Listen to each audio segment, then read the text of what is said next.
And you too, man. What's good? Your boy Protest with Battle Video today. SOTR week 13. Woo! Got another dub, man. Got another dub. Redskins improved to 3-9 on the season as they defeated the Carolina Panthers. The Kyle Allen-led Carolina Panthers 29-21 in exciting fashion, cardiac arrest fashion, as Redskins fans we already know. I'm going to give you the pros and cons of the game real quick. Give you my opinions on some things that happened. And we'll move on to week 14. I'll actually do a week 14 preview on this one. So let's get into it. Panthers get up 14-0 on a blitz of passes from Kyle Allen. Kyle Allen's on fire. He starts 7-7 for 101 and 2 tubs. I think it was 7-7, 101 and 2 tubs. Yeah, it was 7-7 for 101. Yeah, so he had 6-6 for 86. He had another pass to someone else for 14 yards. Got him 7-7 for 101 yards and 2 touchdowns. Christian McCaffrey had it going early. DJ Moore caught a touchdown pass. I think Kurt Samuel caught a touchdown pass as well. They got 14-0 we could blink. It was a 14-0 game before we could blink. Redskins answered with a couple stops, a couple field goals. They get a pick from Faye Moreau. Shout out to Faye Moreau. 3 picks in 2 games. He's been playing some really good footballs of late. I think he should have another pick too. I forgot what happened with the other near interception. I think he might have dropped it or something. I don't know. But I feel like Kyle Allen threw another pick in that game some way, somehow. I thought he picked it off again. Or it might have been a fumble recovery from Fab or something. I don't know. All I know was turnover. Fab calls 2 turnovers today, okay? But let's get back to the game at hand. Okay, so get 14-0. Skins get a couple field goals to get in the red zone, can't score. As always, you know that. You know how that goes. So a couple of D-Hop field goals get 14-6. Faye Moreau catches an interception deep in Panthers territory. Takes to the half-yard line. Darius Guice runs in from 1 yard out. Then now it's a 12-14 game. Bill Callahan takes a nice chance. I do like this, actually, because later on in the game, he had a 4th down. I kind of think we should have went for it, but that's not here nor there. I forgot the exact point of the game, but yeah, I think we should be going for more on 4th down. We're 3-9. What do you think? Come on, go do that, please. So that being said, they chase points. They go for 2-point conversion. Jeremy Sprinkle seemed like he had it. He actually had the ball in his hand like these. The ball kind of hits his face mask as it hits to the ground. Apparently the ball hit the ground, pass it complete, no 2-point conversion. So now it's a 12-14 game. Haskins gets down the field. His Chris Thompson on the pass. His Kevin Harmon on the pass. His someone else on the pass. And then D-Hop gets his field goal blocked. Bow! Get that weak shit out of here. In the half. So it's down 14-12 at half. Redskins get the ball back to start the half. They get a field goal to start the half. So it's 15-14 for a very, very long time. Then Fab forced that turnover.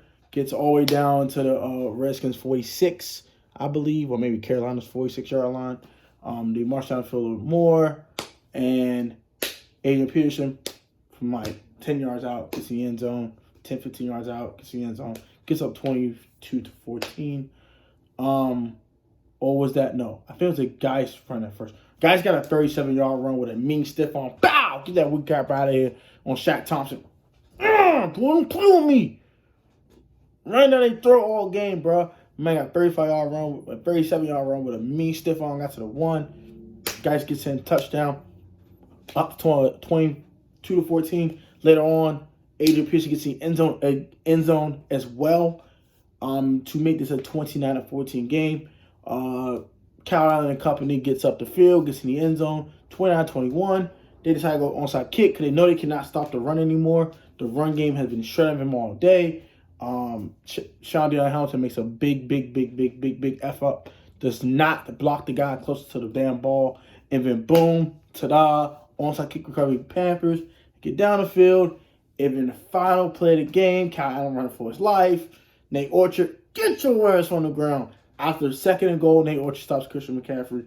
And on 3rd and goal, we stopped him. I think Orchard did it again. I think Nate Orchard got 2 huge stops in this one. So, shout out to Nate Orchard on that to end on the goal line stand to pretty much end the game. 4th and goal. He's running for his life. Nate Orchard sacks him, sack fumble, game over. Bow. So, pros, the run game was huge today. We had 2 almost 100-yard rushers. Peterson went for 17 for 99 yards, I believe. And Guice went for 10 carries for 129 and 2 tubs. Woo! Run game was huge in this one. Chris Thompson had a nice little pass catch. And had a couple rushes, about 15 yards. Haskins had 6 yards rushing off 4 attempts as well. Haskins did not turn the ball over. Another pro. First game in his career without a turnover outside the Bills game. So that's pretty good. He made some few nice passes as well. He had a nice little one at Terry on a third down where he just strikes it right between Terry and Trey Boston on a nice little grab. He had a wild one at Kelvin Harmon later on. He had some nice throws in this game. He had a nice one to Sprinkle. Jeremy Sprinkle sighting today too. Sprinkle me, bitch. Sprinkle me. Shout out to Jeremy Sprinkle. It was just overall a really good game for the whole entire team. The entire team played well. They shout out to the offensive line for setting the edge in the run game and being very nasty in the run game. And they accumulated a lot of yards rushing. I think a 240-plus yards rushing today. Ridiculous. Who else to shout in this one? Cons. 14-0. Can't do that. You can't get down 14-0 against better teams. You do that, you'll probably will lose. This is the first Redskins comeback where they were down more than 14 points since the 2015. You like that game. If you remember that, Redskins went down 24-0. Did not surrender another point except for a couple field goals when Kirk Cousins was the starter. And then he hit the Jordan Reed game winner. He was like, you like that? You like that? Remember that? I think we all remember that one. That's the last time the Redskins came out from a 14-0 deficit or more. So, be careful with those deficits, okay? Don't get down 14-0. And they did a really good job also on Christian McCaffrey to get back to the pros. Only Colin was getting down 14-0 before you can blink. Outside of that, the Redskins played a really good game, honestly. They didn't turn the ball over. They forced a couple turnovers. Fabian Moreau has been balling. 3 picks. I think a forced fumble. He's been doing a lot of things in that secondary. He's been going nuts. Hitting Quentin Dunbar, I like this. I like this a lot. I think Fab's been playing on the outside a long time ago. This has been very impressive by both of these guys. Quentin Dunbar dropped a pick today. But he played really well today, too. Monte Nicholson didn't have no blown coverages or no dumb crap. Landon Collins was knife through the backfield, making some plays as a strong safety in the box. Nate Orchard was making plays as well. Nat Inice with 2 sacks today. Montez Sweat with a sack and a half as well. So he brings up his sack total to 5 on the season. I predicted that Montez was going to do this. It reminded me a lot of Preston Smith back in 2015 when he was a rookie. Preston Smith didn't really catch on to late in the season and got a lot of his season late. Not as sacks later on in the season. He didn't start off too hot. He had a couple really 2-sack, 3-sack games. That's why he didn't do much. But he did get 8 sacks as a rookie. So I think Montez can end around 6 or 7 for the season. He might get one or two more before the season's out. Defense looked good for Ryan Kerrigan. It's another pro as well. I said the only con today was them getting down 14-0, and we think about your blowout. Outside that, the Redskins played really well. He ran the ball extremely well. Set the edge in the run game, got real nasty disposition on both the offensive and defensive lines. Jonathan Allen knife through the backfield, so is Deron Payne. We have a nice little young nucleus. I honestly think that now. Payne, Allen, Ioannidis, Reuben Foster when he comes back. You got Monte Nicholson and Landon Collins. If Monte can stay out of damn trouble, gosh. Quentin Dunbar, Fabian Moreau. I like those 2 guys on the outside. Jimmy Moore in the slot. Didn't play terrible today, but could play a little better. But I do like his maturation. He's a 7th-round pick. We got to see how he looks in year 2 of his NFL journey. So I like to see him grow as well. Of course, you had Dwayne Haskins, Darius Guice, Terry McLaurin, Kelvin Harmon. I think Jeremy Sprinkle's a really good blocking tight end. I don't think he's a good pass-catching tight end. He does run good routes, though. I'll admit that. After watching him a couple of games, he does run good routes. His hands are trash. So he's not a good pass-catching tight end. But he is a really good blocking tight end. I think we should keep him for a long-term, pretty cheap deal. So I do like Jeremy Sprinkle's a blocking tight end as well.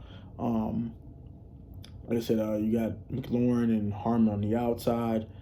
Steven Sims, he made some couple of nice catches today as well. Of course, in the special teams game, he's incredible. I think Trey Quinn, this will be his last time returning punts That hit was nasty today. Goodness gracious. So yeah, no more Trey Quinn on punch anymore. Just put Steven Sims back there and call it a day. So you have your punt return, kick return for at least this foreseeable future. I don't know where he will be as a slot receiver. We'll have to see what's up with Paul Richardson. But we have a nice young team. It's going to take a while. Don't think we won 2 straight games and thinking, oh, we could win every game after this and get 7-9. No. Chill out. Chillax. We're still a 4-12 team walking. But it's nice to see these guys play well. And I am very happy. I said I don't care win this game or lose this game, as long as the guys play well. And they played extremely well today. I saw some really flashes from guys like Nate Orchard that kind of was cast off after he was a kind of an earlier round draft pick. Came here, made some plays in his first game as a Redskin. I saw Noah Spence do the same thing. I wish he kept Noah Spence too, but that's not here or there. Whatever. We got some young players I like. I also like Montez Sweat too. But we need some pieces though. We're still about 2-3 years away from really contending for something. But today it seemed like we had the foundation. I like that. So enough of the rambling. Let's get to week 14 preview. I believe we play the Packers next week. That's gonna be ugly. Don't expect to win in Lambeau, okay? Don't. The win streak ends now, okay? It was nice they won it in Carolina. It was nice they took it to Kyle Allen. This ain't Kyle Allen. This is Aaron Rodgers, okay? We get our ass whooped next week. I hope you understand this. We're getting whooped next week. So don't come crying. Oh my God, Protect, why you say we're going to lose? Tony, why you crying? Look, we get our ass whooped next week, okay? So I'm going to give you keys to victory / stay competitive, because I don't expect to win another game. If we win, cool. I don't expect it. I asked the guys to stay competitive. So let's get into it. First off, stop the run. Aaron Jones kind of cooled off at the very hot start to the season. He's cooled off as of late. Keep his ass cooled off, okay? Let's start with that. Secondly, keep Aaron Rodgers confined to the pocket. I know he's not been improvising as much this year, but he can't improvise, and we know he can. So keep his ass confined in that tackle box, okay? Do not let him run and extend plays and all that. No, none of that. Keep his ass confined to the pocket, okay? It's Aaron Rodgers we're talking about. And get to him. If you got to blitz. Whatever you got to do to confine him to the pocket and get him, you have to do that. That's defensive keys to victory / staying competitive. Now, offense, of course, run the football. 240 yards today rushing. I don't expect that next week. But if you can give me that 125, 140 between Guice and Peterson to stay balanced, that's good. I've had a target amount team 115 and 140 rushing between those two guys. It made sure a little Chris Thompson there too. So, also Chris Thompson came out today. That was actually pretty nice too. I forgot to point that out. But so those are that's my one offensive key. And another one, keep things down and keep things on schedule. Keep down and distance, not crazy. Like no 2nd and 10s, no 3rd and 9s, no 3rd and 15s and 3rd and 18s and all that crap. No, you stay on schedule. Kevin O'Connell must call plays that allow the Redskins to stay on schedule and stay balanced so the run game can still always be a factor during your drive, and also that Haskins does not have too much pressure on himself to win the game for you. And also, Haskins got to be more accurate. He's only 13 for 25 today for a buck and some change. Didn't throw a touchdown pass, didn't throw a pick.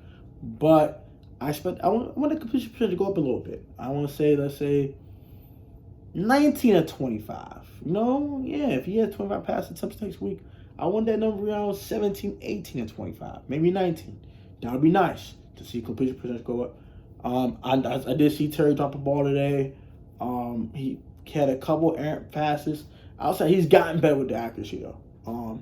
There's a couple of drops today too, so that's not here nor there, but whatever. But I think Haskins need to be more accurate with the football, and Terry McLaurin's going to have a big game. He's going to have a big game. When we run the ball effectively, when we put the ball in Peterson's belly or Darius Guice's belly and go play action, and McLaurin's wide open, you got to catch it, Terry. Gotta catch it, Terry. You gotta catch it, and Dwayne gotta hit you. Because we need those big plays to end this game.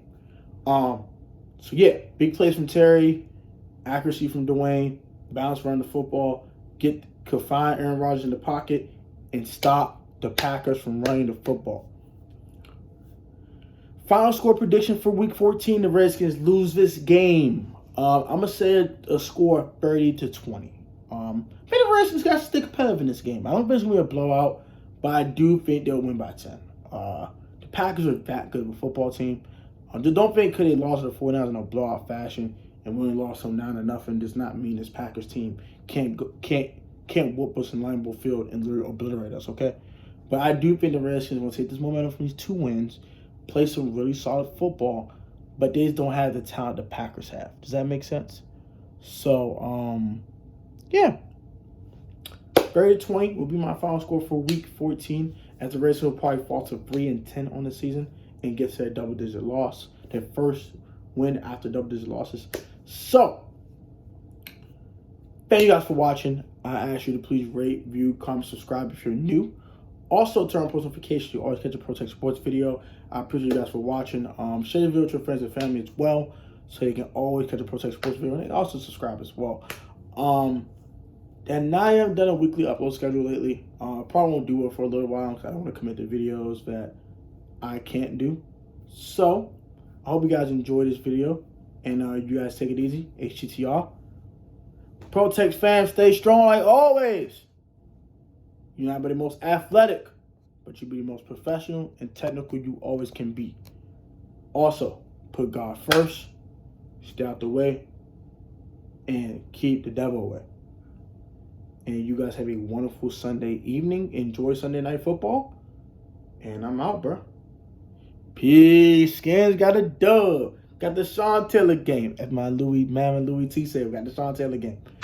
Got the Sean Taylor game. We did it for you, big bro. Rest in peace, Sean Taylor. We out, bro. Peace. Gang.